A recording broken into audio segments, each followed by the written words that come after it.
Panitia kurban kadang-kadang bingung, kulit hewan kurban itu mau diapakan. Kalau dibagi-bagikan kepada masyarakat, kulit itu boleh jadi terbuang, karena masyarakat sudah mendapatkan daging yang jelas lebih lezat daripada kulit, dan tidak semua orang mampu untuk mengolah kulit. Kalau dijual ataupun diberikan kepada tukang jagal, Nabi SAW melarang dua hal tersebut. Lalu bagaimana caranya agar kulit tidak terbuang dan larangan Nabi tidak terabaikan? Sebelum itu, kita harus dudukkan terlebih dahulu pemahaman yang pas terkait larangan Rasulullah SAW. Hal ini dilandaskan kepada dua riwayat. Yang pertama adalah sabda Rasulullah SAW, "Man ba'a jilda udhiyatihi fala udhiyatalahu." Siapa yang menjual kulit sembelihannya, maka tiada sembelihan baginya. Sedangkan yang kedua adalah larangan Nabi SAW kepada Sayyidina Ali bin Abi Thalib radhiyallahu ta'ala anhu untuk memberikan bagian dari hewan kurban kepada tukang jagal.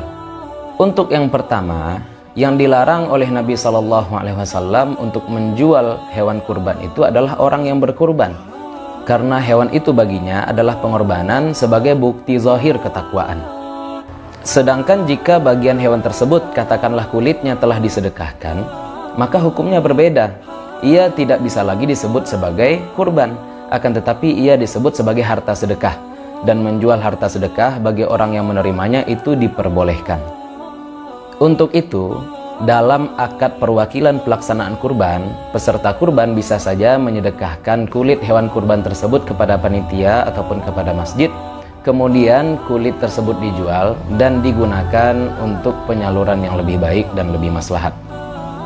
Yang kedua adalah larangan memberikan tukang jagal upah berupa bagian dari hewan kurban.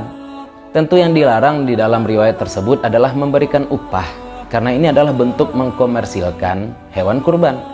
Akan tetapi jika tukang jagal itu menerima daging kurban itu sebagai hadiah, atau atas dasar dia adalah bagian dari masyarakat yang memang sudah mendapatkan kupon untuk itu misalkan, maka itu tidak menjadi persoalan.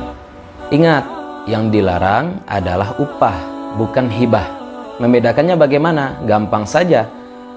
Hibah itu tidak mengikat, tidak didahului dengan perjanjian awal antara orang yang berkurban dengan tukang jagal.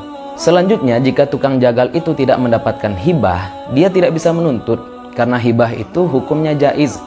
Berbeda dengan upah yang sifatnya lazim. Sekiranya tukang jagal tidak mendapatkan upah berupa daging misalkan ataupun bagian dari kurban, maka ia berhak menuntut. Nah, sekarang yang terjadi di tengah-tengah masyarakat, kita lihat apakah jika tukang jagal tidak mendapatkan bagian tersebut dia bisa menuntut atau tidak.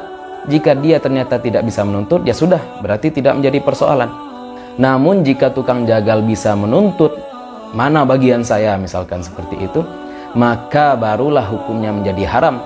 Karena walaupun tanpa akad ujrah di awal atau tanpa akad upah di awal, hal itu sudah menjadi kebiasaan yang sudah hampir lazim. Di situ berlaku kaidah al-ma'hud ahdan kal masyrud syartan, atau al-ma'ruf urfan kal masyrud syartan.